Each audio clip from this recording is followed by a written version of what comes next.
New York Knicks had met with Kristaps to discuss this future, and then what? No more than 2 hours later, bam, this deal comes out. Yeah, they could have put it out there, floated the idea out there to other. Maybe they have. I mean, I don't know how quickly, and who Woj knows when they met with didn't know Kristaps. about it, so. Well, who knows when they met with Kristaps? They might have met with him in the morning, talked with every team. Every other team's like, nope, I'm out. Nope, I'm out.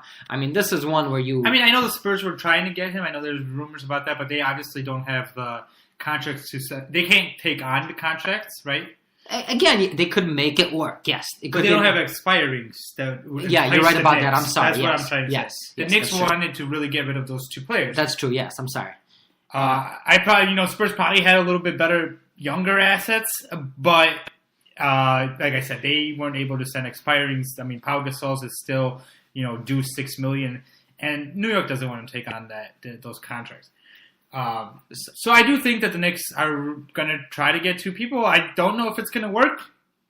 We'll see. I mean, it will be this. They just made this a very interesting. I'm sorry, I shouldn't say very. An even more interesting summer than it would have been. Both teams actually here, because this trade is such a fascinating one to me. Because I do not. It's way too early to name a winner and loser on either side. Because to see who wins this trade, really, you have to wait at least 1 year in the future, and that usually does not happen. Usually, there's a clear-cut winner.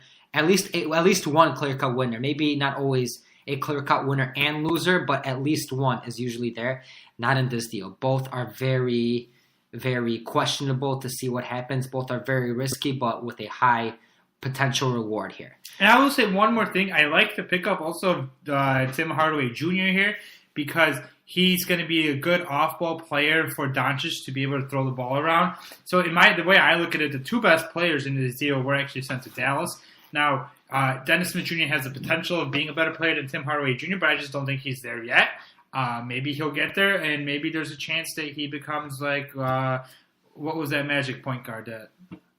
Alfred Payton. Alfred Payton, right? He can become one of those, right? Or Emmanuel Mudiay. Yeah, I hope he doesn't become Emmanuel Mudiay, but I guess he's been pretty decent. Well, and they're going to be teaming up.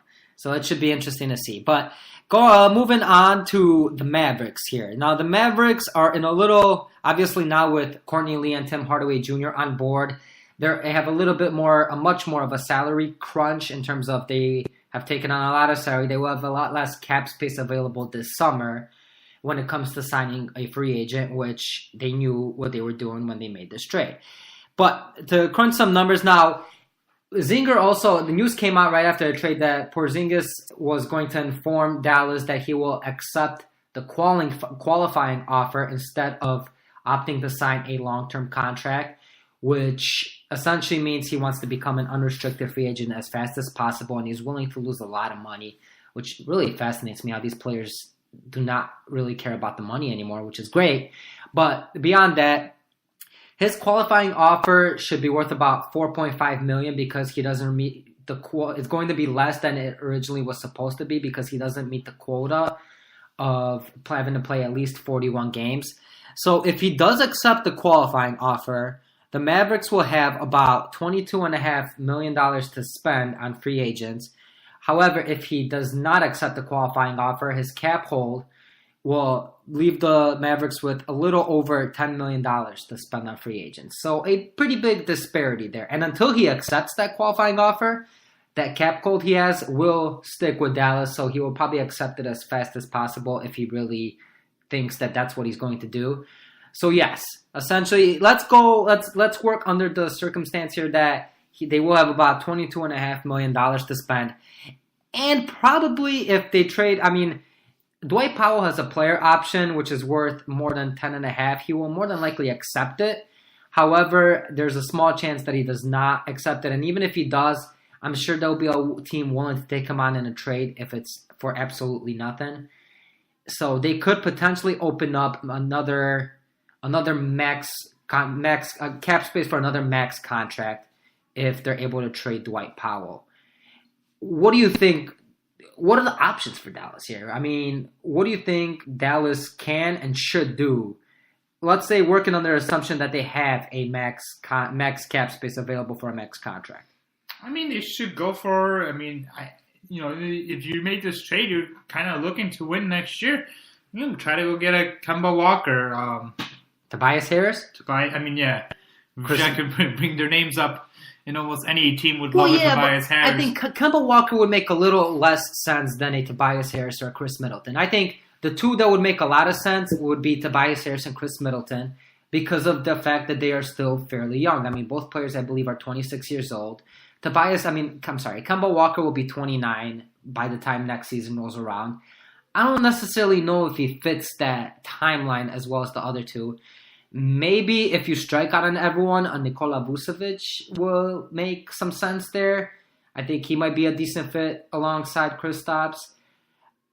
I don't know. You can try to entice Clay, but I doubt he's going to do it. Right? Again, yeah, I'm trying to look at it a little more realistically. Like you said, yes, theoretically there are players, and I know Chris Middleton might not be that realistic, but if Milwaukee decides to BS him around, then Dallas comes with a 4-year max offer. I mean, and they're ballsy enough to do it. So yeah, there is a chance that it happens. There is a good chance if Milwaukee messes around with him. Yeah, and that's why I like the fact that Cuban just went out there and did this trade, and he's taking a chance, and they'll have a decent situation at the start of the summer. I'll just mention another loser. I would say would be like the middling teams in the West. Just because the West gets better again, with the addition of Kristaps, Porzingis now we're, some of us are under assumption that Kevin Durant's going east, but we don't actually know that. There's a good chance Kevin Durant's going to stay with Golden State or any other, or go to the Clippers. So I just believe that the West is just going to be more competitive again. Teams like Portland, Utah, San Antonio. All these teams are going to have another team that's going to be competing with them next year. Actually, I'm glad you brought that up. When you asked earlier about some of the losers from other teams that could have gone out and traded for Kristaps, Indiana and Utah, two good teams that probably he would have made a lot of sense on, and it would have been extremely fun to see him there. Yeah, Utah could have included Exum and... No, they would have been able to make it work. Yeah, well, Favors, Rubio. You don't even have to include Exum. Favors, Rubio. Well, there's got to be some kind of an asset, right? Oh, yeah, I'm sorry, but what I mean is you could have involved, in terms of assets, Grayson Allen, which I know is not the best asset, but you could 3 first-round picks, fine. You could entice them that way. Indiana probably would not have involved Miles Turner, but they have a bunch of expiring contracts as well that they could have made it work and probably included a Domantas Sabonis. In that case, if you bring it up. So really, yeah, I mean, those 3 teams, I don't know if they dropped the ball, if they didn't want to take the risk, but... Or if New York dropped the ball and just didn't make it known that they're going to be offering Kristaps. Like, did we know if Kristaps was on the table? Yeah, usually Woj knows this stuff. One of the guys, Shams or whatever, can report it. And this time, we didn't hear any reports. So that's my question. Well, everything seemed extremely rushed.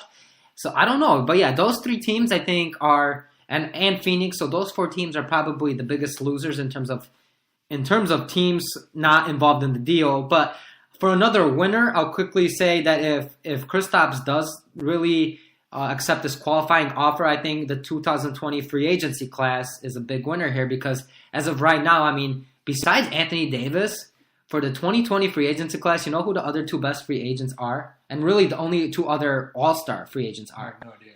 Kyle Lowry and Draymond Green.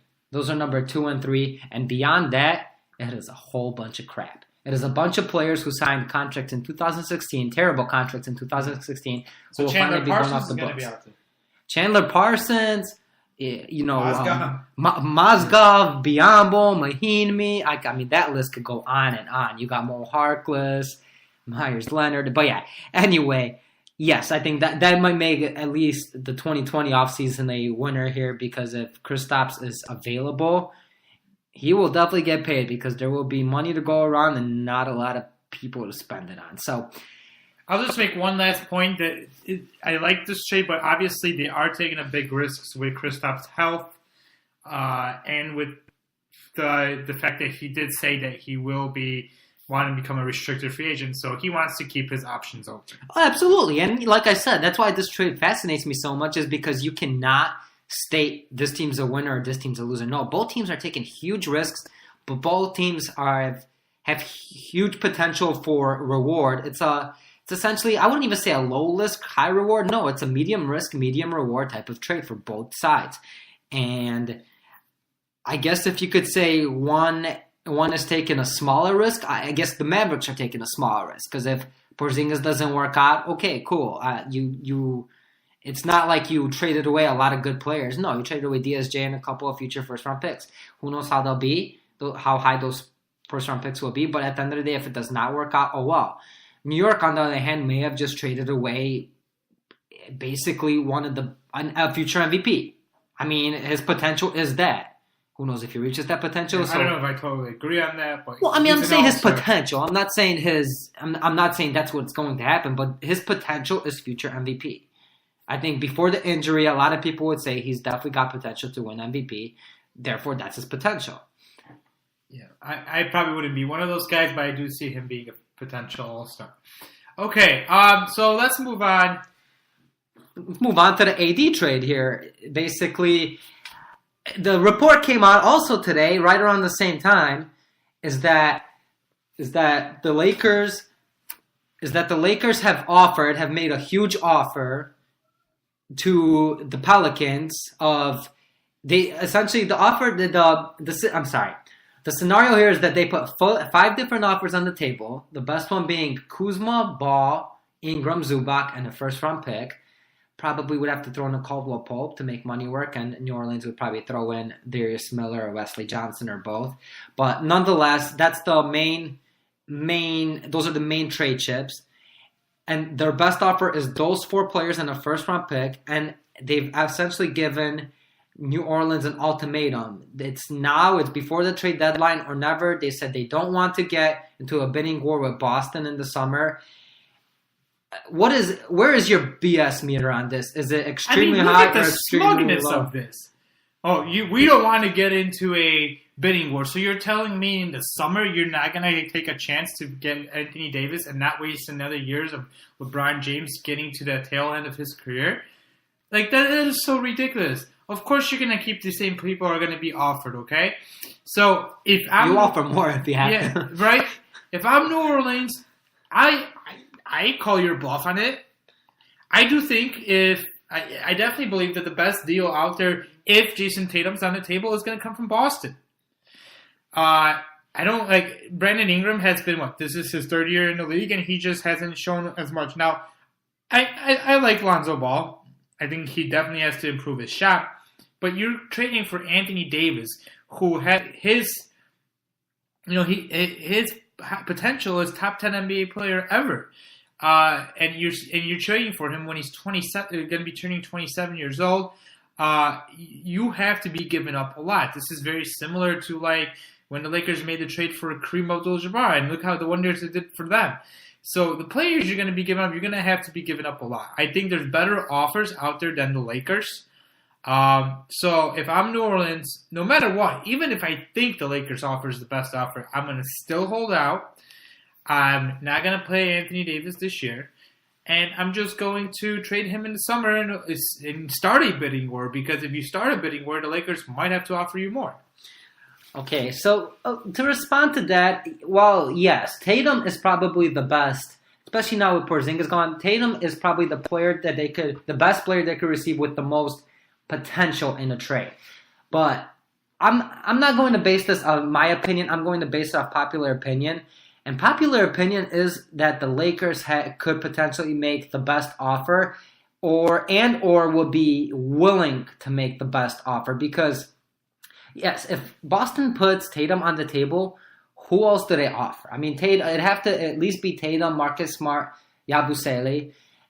Let's say, and they also will most likely have all those assets. Well, they'll have, and the Grizzlies will probably not convey their pick to Boston this year, so that will probably be another one, a very solid trade asset, and one that New Orleans. So a package like that might just be better than the Lakers package, but I don't know how willing Boston would be to do that, especially if AD is only committing to the Lakers. And at that point, the Lakers offer of, Kuzma, Ingram, Ball, a lot of people are still high on these guys. I'm not going to throw my personal opinion in here. Yeah. So, I mean, a lot of people are high, but there's also a lot of people who are not. I listen to a variety of different podcasts, and